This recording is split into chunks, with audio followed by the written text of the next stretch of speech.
Welcome back to your favorite weekly segment on this channel, in case you missed it, where we recap everything that happened in the week of basketball. This week, there's 2 weeks left in the season, not even.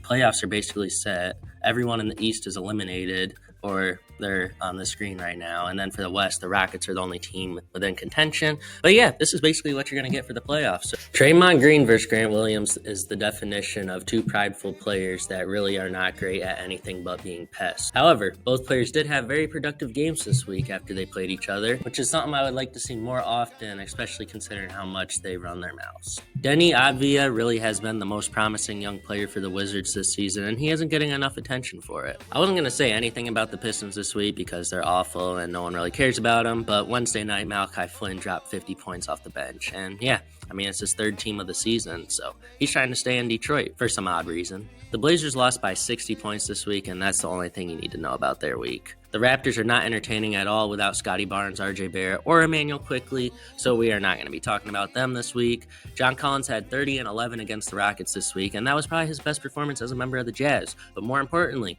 this week, the Jazz finally threw in the white flag on the season, which is allowing players like Taylor Hendricks and Bryce Dunsbaugh time to hoop, which is very nice to see, considering they are good young talent. The Grizzlies are boring, but Triple J has been taking advantage of the fact the season is over, as he dropped 40 on the Pistons this week, as well as 35 on the Bucks. He has really been breaking out as a scorer, which can only be easier for him next year when Ja and Bane come back full-time.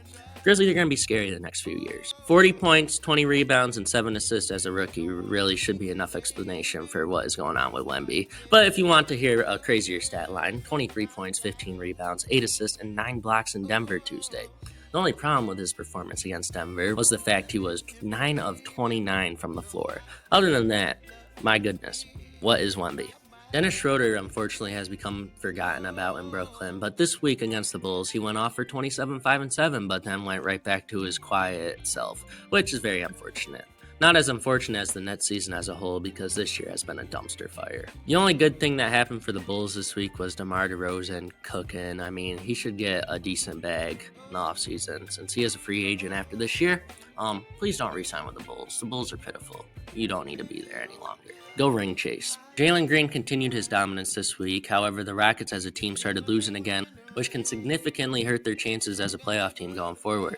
My question for all of you, though, is why are the Rockets better without Sengun? And is it a coincidence or not? 44 points on 44 shots is kind of crazy in so many ways, but what I want to focus on is how DeJounte Murray took 19 three-pointers with only 6 makes. If you look at what he was doing inside the arc, he was 12 of 25. Given how good the Celtics defense is, I would personally say that is a great 2-point percentage. I'm personally wondering why DeJounte Murray is so intent on shooting threes, because he is not at his best when he is chucking threes. But in more breaking news, Bogdan Bogdanović and Quinn Snyder were going at it this week, and my biggest guess for why is because Bogdan was coming off the bench despite being the third best player on the team in Trey's absence. So in my opinion, it is obviously an issue about playtime, but let me know what y'all think. I was so happy to see Joel Embiid back on the court this week, but when I was watching the game, he made me mad because he clearly is not healthy, and he is clearly still feeling his injury. So why did he and the 76ers rush him back knowing damn well he will get hurt very quickly again? I don't know.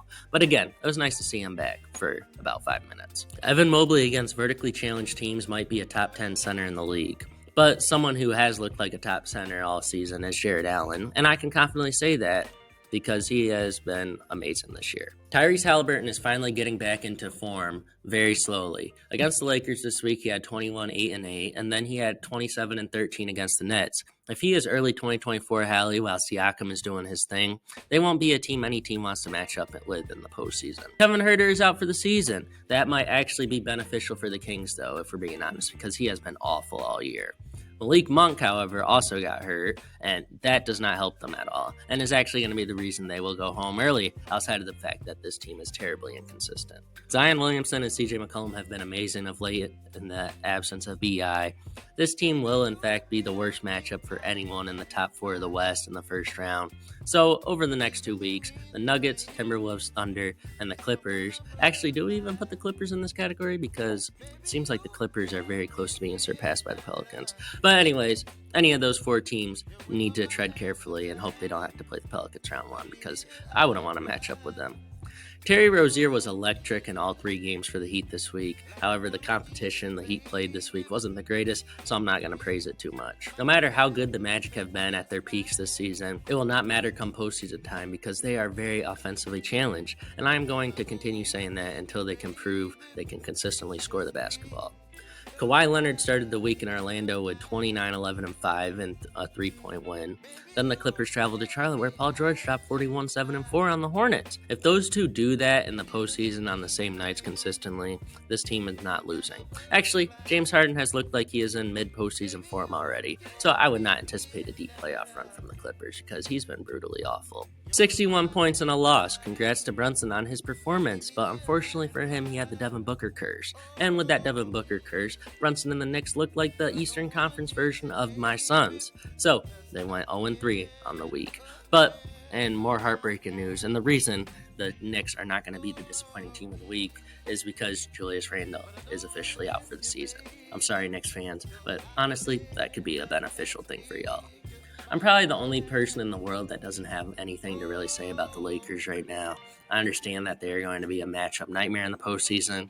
I guess that is solely reliant on if everyone shows up to every game, because if they do, they are scary. If they don't, they are vulnerable. But again, I don't really got much to say about them. Flight Reacts finally got his dream matchup on Sunday as the Warriors faced the Spurs, and both Wemby and Curry were healthy. Curry went off for 33 and 8, while Wemby went off for 32, 9 and 5, along with 7 stocks. However, the most notable performance of the game was Draymond Green having 21, 6 and 11.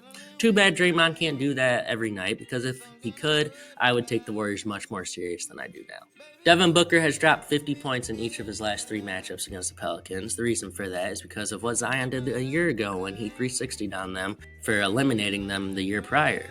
But I look at this as Booker maybe locking in for the postseason to go on another crazy offensive tear like last year, because if he does that, there is still hope for my Suns. But I'll not be holding my breath, because we are awful, and it's tragic. This week's Shun of the Week goes to the Bucks because they had 2 awful performances, one against the Grizzlies and the other against the Wizards, and those 2 teams are awful. Kyrie Irving and Luka Doncic have been dynamic and are easily the most unstoppable offensive duo in the league right now. However, they have lost so many games since the trade deadline they should have won, and it all really centers around the fact that they have some of the worst moments as a team at the worst possible times during games. This makes them dig big holes for themselves, and then they have to climb out of them, which they fail to do so because double-digit deficits are really hard to overcome. If they can figure out how to not let teams build massive leads on them, they'll be fine. But until then, they have a huge problem, and their huge problem is the fact that they allow so many runs. The Thunder had a very injury-riddled week as J-Dub and SGA missed a lot of time this week. But in their absences, Josh Giddey was moderately cooking. But the biggest surprise was the other Jalen Williams, who had 12 assists against the 76ers. Not much else to really say about the Thunder, though, since the week was plagued with injuries. The Timberwolves had a big road win in Denver, and they won convincingly, which was very nice to see. But they would then lose at home against the Bulls, which didn't make any sense to me. But hey, they won the most important game of the week, which is all that matters. I guess the Hawks are the Celtics script tonight, because why do they have such large leads over them just to choke the lead away to a depleted team that isn't even good when they're fully healthy? The Celtics did in fact clinch the number 1 seed of the playoffs for the Eastern Conference this week, but if we're being honest, we all knew that before the season even started. The Nuggets have looked very vulnerable the past 2 weeks, and that led to a home loss against the Timberwolves this week. Jokic against the Cavs, though, went off for 26 points, 18 rebounds, and 16 assists, which doesn't feel as crazy as it actually is.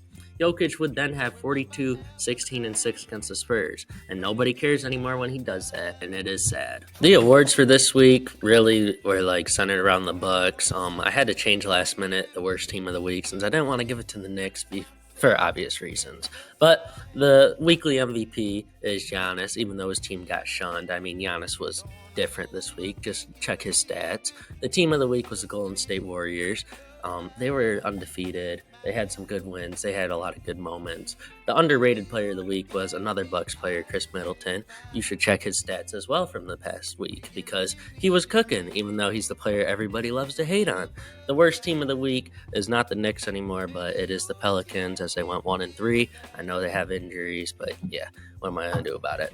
And I don't really have a disappointing player of the week because I didn't want to give it to James Harden or Bradley Beal again because they'd be getting it the most. But yeah, 98% of y'all are unsubscribed to the channel, so make sure you subscribe, leave leave a like. We do these every Thursday. I hope you enjoyed this segment of In Case You Missed It. We either have one or two more episodes before we get to the postseason. Y'all have a good one.